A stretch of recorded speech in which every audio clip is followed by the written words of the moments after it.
Breaking news అమరావతిలో మంత్రి నారాయణ పర్యటించారు. కొండవీటి వాగు, పాలవాగులపై నిర్మిస్తున్న బ్రిడ్జిలను మంత్రి పరిశీలించారు. 2 వాగులపై 69 బ్రిడ్జిలు కడుతున్నామని, వర్షం నీరు పోవడానికి ఇబ్బంది లేకుండా ప్రయత్నం చేస్తున్నామని చెప్పారు.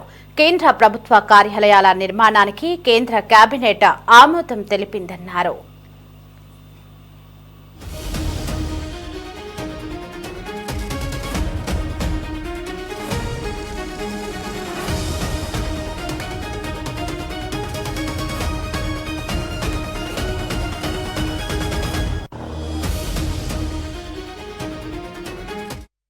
అలాగే అమరావతిలో నిర్మిస్తున్న భవనాల నిర్మాణాలకు ఎక్కువ ఖర్చు అని వైసీపీ నేతలు ఆరోపిస్తున్న దానిలో నిజం లేదని చెప్పారు. కేంద్ర ప్రభుత్వ రెసిడెన్షియల్ కాంప్లెక్స్లకు చదరపు అడుగుకు 3,945 రూపాయలు ఖర్చు అవుతుందని, కానీ అమరావతి హ్యాపీనెస్ట్ నిర్మాణ వ్యయం చదరపు అడుగుకు 3,393 రూపాయలు మాత్రమే అవుతుందని స్పష్టం చేశారు. గెస్టెడ్ అధికారుల నివాసాల నిర్మాణ వ్యయం చదరపు అడుగుకు 3,684 రూపాయలు మాత్రమేనని మంత్రి నారాయణ తెలిపారు. మనం కట్టే భవనాలు ఐకానిక్ అని, అలాంటివి కట్టేటప్పుడు అందుకే వాటికి ఖర్చు కాస్త ఎక్కువే ఉంటుందన్నారు. ఎంటర్ అయింది కాబట్టి అమరావతి క్యాపిటల్ సిటీలో ఎన్నో వర్క్స్ జరుగుతున్నాయి. ఇక్కడ Kondaveeti Vagu, Palavagu, gravity canal 3 canals works కూడా జరుగుతున్నాయి. అయితే ఇక్కడ అమరావతి క్యాపిటల్ సిటీలో ఫర్ ఎవ్రీ 1 కిలోమీటర్కి ఈస్ట్ వెస్ట్ కానీ, నార్త్ సౌత్ కానీ ఫర్ ఎవ్రీ 1 కిలోమీటర్కి ఒక ట్రంక్ రోడ్డు వర్క్ జరుగుతుంది. ట్రంక్ రోడ్డు అంటే దాని వెడల్పు 165 అడుగుల నుంచి 195 అడుగులు ఉంటుంది. కొన్ని ట్రంక్ రోడ్స్ 6 వరుసలు, కొన్ని ట్రంక్ రోడ్స్ 9 వరుసలు.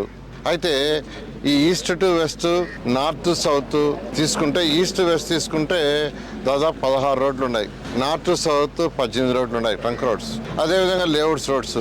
ఇవన్నీ కూడా ఈ యొక్క పాలవాగు, కొండవీటి వాగు మీద 69 బ్రిడ్జిలు కడుతున్నాం. ఎందుకంటే రోడ్డు స్ట్రైట్గా పోయేటప్పుడు ఎక్కడైతే పాలవాగు వస్తుందో అక్కడ బ్రిడ్జి కడుతున్నాం, కొండవీటి వాగు వస్తుందో బ్రిడ్జి కడుతున్నాం. సో మొత్తం 69 బ్రిడ్జిలు కడుతున్నాం. వర్షాకాలం వస్తుంది కాబట్టి, ఆల్మోస్ట్ వచ్చేసింది కాబట్టి ఈ బ్రిడ్జిలు కట్టేటప్పుడు అక్కడ బ్రిడ్జి కింద మట్టి, పోయినసారి వెస్టర్న్ బైపాస్ కింద కంప్లీట్గా వెంట్ల కింద మట్టి ఉండి బ్లాక్ అయ్యి వాటర్ రివర్స్ అయిపోయింది. అటువంటి పరిస్థితి రాకుండా ఉండటానికి వెస్టర్న్ బైపాస్కి పోయే దాని మీద ఏదైతే కొండవీటి వాగు, పాలవాగు మీద పోతుందో వాటి యొక్క మట్టి దాదాపు క్లీన్ చేశారు.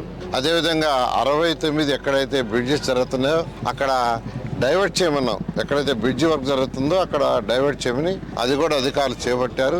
ఏది ఏమైనా ఇంకొక వర్షాకాలం సీజన్ మనకు ఇబ్బంది ఉంటుంది. ఒక్క వర్షాకాలం సీజన్, ఈ సీజన్ అయిపోతే నెక్స్ట్ సీజన్ వచ్చేటప్పటికి అన్ని బ్రిడ్జిలు అయిపోతాయి, వెంట్స్ క్లియర్ అవుతాయి. వెంట్స్ క్లియర్ అయినప్పుడు వాటర్ ఫ్రీగా ఫ్లో అవుతుంది. అందుకని ఈసారి వరకు అధికారులందరికీ ఇన్స్ట్రక్షన్స్ ఇచ్చాం. దాని మీద జాగ్రత్త తీసుకుని వీలైనంత వరకు అవసరమైతే ఈ బ్రిడ్జెస్ వర్క్ ని స్లో చేయండి. ఈ వర్షాకాలం ఈ 4 నెలలు, ఎందుకంటే ఎక్కడైతే బ్రిడ్జి కడుతున్నారో దానికి ముందు కట్టేసుకుంటున్నారు. ఇప్పుడు ఇక్కడ చూడండి, దాని మీద ఒక పెద్ద కట్టేశారు. ఎందుకంటే ఈ బ్రిడ్జ్ కట్టేటప్పుడు ఆ వచ్చే వాటర్ దీనికి అబ్స్ట్రక్షన్ అవుతుందని. అలా 69 బ్రిడ్జిల మీద ఇదే విధంగా కట్టలేశారు.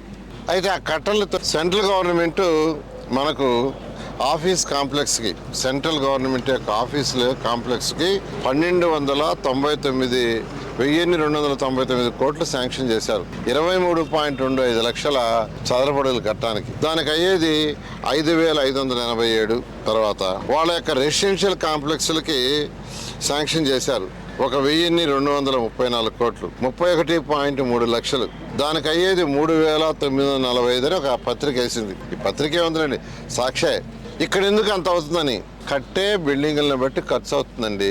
వాళ్ళు ఇచ్చింది 3,000 రెసిడెన్షియల్కి 3,945 రూపాయలు చదరపడకని ఇచ్చారు. కరెక్టే. మన దగ్గర కూడా ఈరోజు హ్యాపీనెస్ట్ కన్స్ట్రక్షన్ అయితే కడుతున్నామో అది 29 లక్షలు కడుతున్నాము. దానికి టెండర్ పిలిచింది 984 కోట్లు. చదరపడకి 3,393 రూపాయలు మాత్రమే. ఏదైతే సెంట్రల్ గవర్నమెంట్ ఈరోజు యావరేజ్న 3,945 రూపాయలు ఎందో హౌసెస్ కి, అధికారుల భవనాలకి 3,945 రూపాయలని యావరేజ్ ఇచ్చిందో, మన హ్యాపీనెస్ తీసుకుంటే 3,395, దానికంటే తక్కువ 600 టెండర్ ఇచ్చాము. జరుగుతా ఉంది బ్రహ్మాండంగా వర్క్. 3,393 పని. మన గజిటెడ్ ఆఫీస్ తీసుకుంటాం. గజిటెడ్ ఆఫీసెస్ 27.22 లక్షల చదరపడగలు. దానికి ఇచ్చింది 1,003 కోట్లు. దానికి అయింది కూడా 3,684 రూపాయలు చదరపడకి. ఈరోజు మన గజిటెడ్ ఆఫీసర్స్ యొక్క బిల్డింగ్ కానీ లేదా హ్యాపీనెస్ బిల్డింగ్ కానీ అంటే నివాస యోగానికి ఇచ్చింది. ఈరోజు క్యాలిక్యులేట్ చేస్తే ఆయన యొక్క అమౌంట్ నిన్న సెంట్రల్ గవర్నమెంట్ వాళ్ళు ఇచ్చిన దానికంటే తక్కువ. అది చెప్పరు, ఆ విషయాన్ని చెప్పరు. ఏదైతే ఐకానిక్ బిల్డింగ్స్ కడుతున్నావో చెప్తా. ఐకానిక్ బిల్డింగ్స్ అవుద్ది డయాగ్రీ టెక్నాలజీ. ఈరోజు పార్లమెంట్ భవన్ తీసుకోండి. పార్లమెంట్ భవన్ 16,916 అయింది ఐకానిక్. అదేవిధంగా తెలంగాణ సచివాలయం తీసుకోండి, 13,768 రూపాయలు అయింది స్క్వేర్ ఫీట్. అది చెప్పరు. ఫస్ట్ టెండర్ ఇచ్చింది చెప్తారు, పూర్తయిన తర్వాత ఎంత అయింది, డీవియేషన్స్ ఎంత, ఫర్దర్ టెండర్స్ ఎంత, ఇవేమీ చెప్పకుండా ప్రజల్ని అడ్డదారులు పట్టించడం కరెక్ట్ కాదు. ఈరోజు వాళ్ళే అన్నారు, సెంట్రల్ గవర్నమెంట్ రెసిడెన్షియల్ కాంప్లెక్స్కి వాళ్ళే లెక్కేసి చెప్పారు 3,945. మేము ఒప్పుకుంటున్నాం. అంతకంటే తక్కువ అమరావతిలో చేస్తున్నాం. అంతకంటే తక్కువ రెసిడెన్షియల్ కాంప్లెక్స్ హ్యాపీనెస్ కి 3,939 రూపాయలు, 3,393 రూపాయలే. 600 రూపాయలు తక్కువ. అదేవిధంగా గజిటెడ్ ఆఫీస్ కి 27.22 లక్షలు కడుతున్నాం. 27.22 లక్షల చదరపడుగులు కడుతున్నాం. దానికి ఇచ్చింది 3,684. అది కూడా తక్కువే. తక్కువైనా చెప్పరు వీళ్ళు. ఏదైతే ఐకానిక్ కడుతున్నా చెప్పరు. ఐకానిక్ తీసుకుంటే ఎక్కడైనా ఐకానిక్ అనేది 16,000, 17,000 అవుతుంది, 18,000 అవుతుంది.